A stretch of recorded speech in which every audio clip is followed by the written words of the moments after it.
안녕하세요. 오늘은 데일 카네기의 대표적인 책인 사람을 만들고 다른 사람에게 영향을 미치는 법에 대해 이야기하려고 합니다.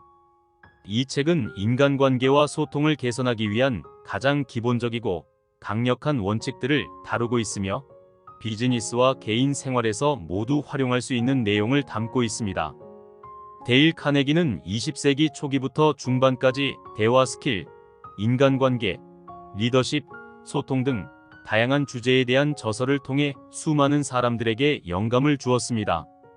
그럼 본격적으로 사람을 만들고 다른 사람에게 영향을 미치는 법에 대해서 빠르게 알아보도록 하겠습니다. 먼저 알아볼 첫 번째 세션은 사람을 다루는 기본적인 기술입니다. 상대방에게 비판, 비난, 불평을 하지 마라. 예를 들어, 당신의 동료가 업무에서 실수를 저질렀을 때 비난하거나 비판적인 말을 삼가세요. 대신에 이 문제를 어떻게 개선할 수 있을까요? 그와 같이 문제 해결에 초점을 맞춘 질문을 던져주면 동료는 더 긍정적으로 협력할 것입니다. 솔직하고 진지하게 칭찬하라. 예를 들어, 친구가 최근에 성공적인 프로젝트를 완료했을 때 그냥 잘했어 라고 하기보다는 내 노력과 창의성이 이 프로젝트를 성공적으로 만들어냈어. 정말 감사해. 그와 같이 구체적이고 진심 어린 칭찬을 해보세요. 다른 사람들의 강한 욕구를 불러일으켜라.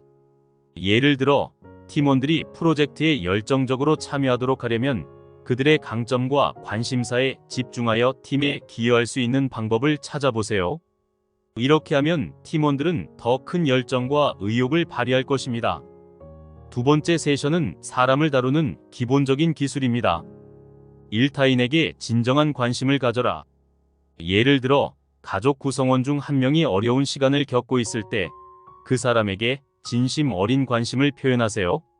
내가 어떻게 느끼고 있는지 알려줄 수 있을까? 그와 같이 이해하려는 자세를 보이면 상대방은 더 편안해질 것입니다. 미소 지어라. 예를 들어, 회사에서 동료와 만날 때 미소를 지으면 상대방에게 환영받는 느낌을 줄 수 있습니다. 미소는 긍정적인 분위기를 조성하고 인간관계를 원만하게 만들어줍니다. 상대방에게 이름은 그의 어떤 말보다도 달콤하고 중요한 말이라는 것을 명심하라. 예를 들어, 상대방에게 안녕하세요, 이름님 이라고 인사하는 것은 그들에게 소중하게 다가가는 방법입니다. 상대방의 이름을 사용하면 상호 존중과 친밀감을 느낄 수 있습니다. 상대방의 이야기를 잘 들어주는 사람이 되어라. 상대방이 자신 대해 이야기하도록 격려하라. 예를 들어, 친구가 어떤 어려운 결정을 내려야 할 때 그들의 이야기를 주의 깊게 듣고 너의 생각을 들어보니 정말 어려운 결정이야. 어떻게 도와줄 수 있을까? 그와 같이 상대방의 이야기에 관심을 표현하세요. 상대의 관심사에 대해 이야기하라. 예를 들어, 상사가 특정 스포츠에 관심이 있다면 그 스포츠에 대한 최근 이슈나 경기 결과에 대해 이야기하면 상사와의 대화를 풍부하게 만들 수 있습니다. 상대방이 스스로 중요한 사람이라고 느끼게 만들어라. 예를 들어, 직장 동료가 프로젝트에서 훌륭한 아이디어를 제시했을 때 너의 아이디어가 이 프로젝트를 진전시키는데 큰 역할을 했어. 우리 팀에서 너의 역량을 정말 중요하게 생각해. 그와 같이 그들을 중요하게 생각한다는 메시지를 전해주세요. 이렇게 각 섹션의 원칙과 비결을 예를 들어 설명했습니다. 이러한 기술과 전략을 실제 생활에서 적용하면 인간관계를 개선하고 효과적으로 상대방과 소통할 수 있습니다. 세 번째 세션은 상대방을 설득하는 12가지 비결입니다. 논쟁에서 이기는 유일한 방법은 논쟁을 피하는 것이다. 예를 들어, 회의 중에 의견 충돌이 발생했을 때 상대방과 갈등에 빠지기보다는 양측의 의견을 조율하고 공감을 표현하여 협력적인 해결책을 찾는 것이 논쟁을 피하는 방법입니다. 상대방 의견을 존중하라. 절대로 틀렸다고 말하지 마라. 예를 들어, 동료의 의견이 당신의 의견과 다를 때 내 의견을 이해하겠어. 그것도 한 가지 방법이겠지. 그와 같이 상대방의 의견을 존중하면 대화가 원활하게 진행될 수 있습니다. 잘못을 했으면 신속하고 확실하게 인정하라. 예를 들어, 프로젝트에서 실수를 저질렀을 때 내가 실수를 했어. 빨리 수정하겠다. 그와 같이 솔직하게 실수를 인정하고 개선 방안을 제시하면 신뢰를 증가시킬 수 있습니다. 4. 우호적인 태도에서 출발하라. 예를 들어 새로운 팀원을 환영하고 너와 함께 일하게 되어 기대돼. 그와 같이 긍정적인 태도로 상대방을 대하는 것이 중요합니다. 5. 상대방이 신속하게 내하고 답하도록 이끌어라. 예를 들어 제안을 할 때 이 계획을 받아들일 수 있을까요? 그와 같이 긍정적인 답변을 얻기 위한 질문을 사용하는 것이 도움이 됩니다. 6. 상대방으로 하여금 많이 이야기하게 만들어라. 예를 들어 회의나 대화 중에 상대방의 의견과 생각을 적극적으로 듣고 존중해주면 상대방은 더 많이 참여하고 의견을 나누려고 할 것입니다. 7. 상대방에게 당신의 생각을 상대방 자신의 생각인 것처럼 느끼게 만들어라. 예를 들어 상사에게 프로젝트 계획을 제안할 때 우리가 이렇게 해서 성과를 높일 수 있을 것 같아. 그와 같이 상대방이 참여하고 자신의 아이디어를 주장할 수 있도록 하면 협력이 증가할 것입니다. 8. 상대방의 입장에서 사물을 보도록 진심을 다하라. 예를 들어 상대방이 어떤 결정을 내리는 이유를 이해하려고 노력하면 그들의 관점을 이해하고 대화를 원만하게 진행할 수 있습니다. 9. 상대방의 생각과 욕구에 공감하라. 예를 들어 상대방이 어려운 상황을 겪고 있을 때 나도 그 상황을 겪었던 적이 있어. 어떻게 도와줄 수 있을까?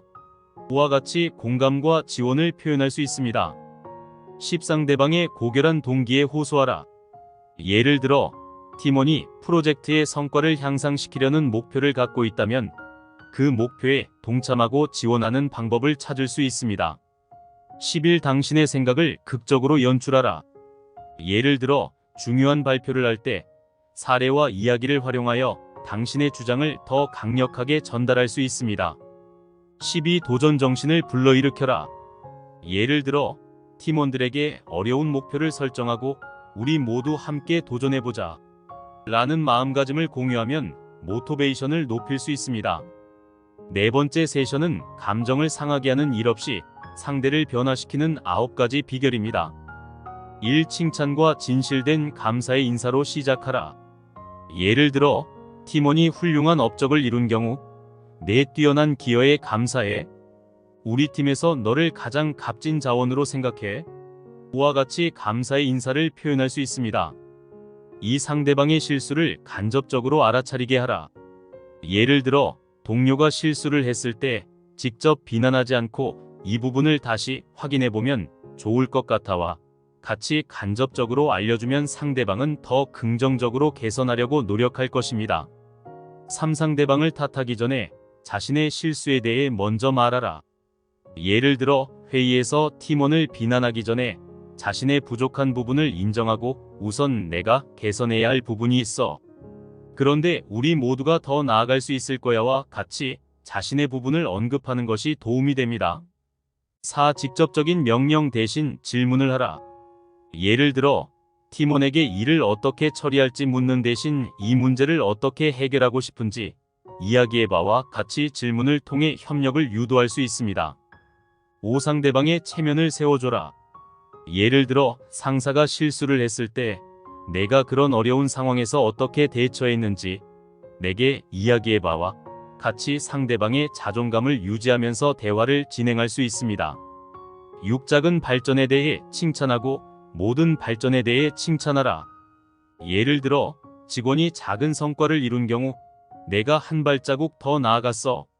그래서 자랑스러워. 그와 같이 작은 성과에도 주목하면 팀원의 자신감을 높일 수 있습니다.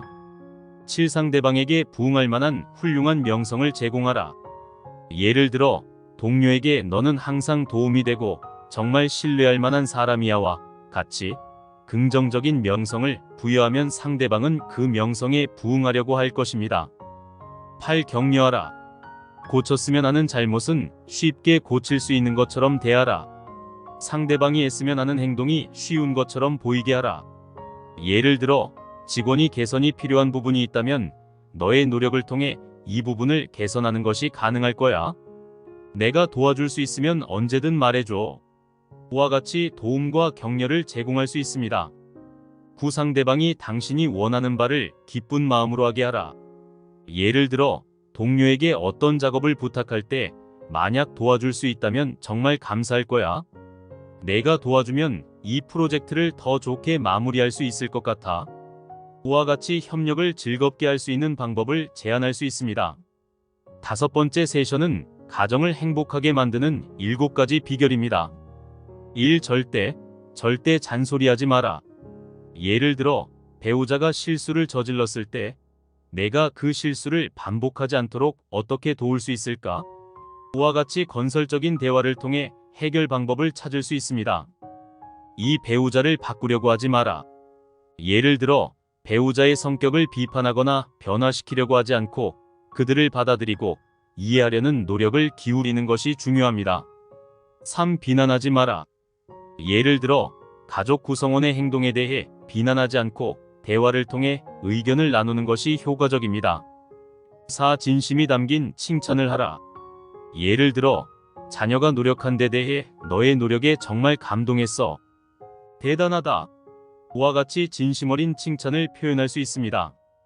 5. 작은 관심을 기울여라. 예를 들어 가족 구성원의 취미나 관심사에 대해 더 많이 묻고 이해하려는 노력을 기울이는 것이 중요합니다. 6. 예의 바르게 행동하라. 예를 들어 가정 내에서 상호 존중과 예의를 중요시하며 충돌 상황에서도 담배를 피우거나 욕설을 하지 않는 것이 중요합니다. 7. 결혼에 있어서 성적인 측면을 다룬 좋은 책을 읽어라. 예를 들어 부부간의 소통과 이해를 돕는 성적 관계에 대한 책을 읽고 배우며 관계를 더욱 풍요롭게 만들 수 있습니다. 이러한 비결들은 인간관계와 가정생활에서 효과적으로 적용할 수 있는 원칙과 전략을 제시하고 있습니다. 이를 통해 상호 이해와 소통을 강화하며 더 풍성하고 행복한 관계를 형성할 수 있을 것입니다. 영상의 댓글로 서로 생각을 나누었으면 합니다. 댓글 그리고 구독과 좋아요 부탁드려요. 감사합니다.